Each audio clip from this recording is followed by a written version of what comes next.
Hello wine lovers, here we are in Spain. I'm tasting a Cava. This is the Cygnus, Brut Reserva. This is traditional grape varieties, Macabeo, Chiarello, Parellada. And this is showing quite refined nose here. We can talk about some complexity with some hints of roasted nuts and some stone fruit like fresh peach, pear, ripe lemon as well, with some floral notes. So some vinous notes coming from the aging on the lees.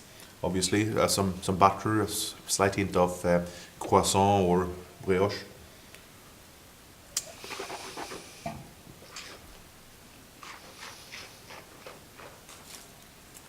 And Brut Nature is quite obvious on the palate here. Really bone dry, but it does have the weight, the fruit and the flesh to build that up.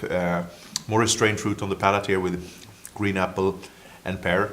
But I like the nuttiness there, like fresh almond, hazelnut with some zesty citrus notes.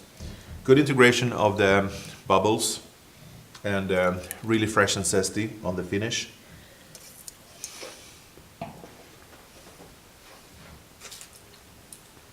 And really long and persistent. So a wine with a certain depth and complexity already, really mouth-watering and makes me want to eat some beautiful Spanish seafood tapas.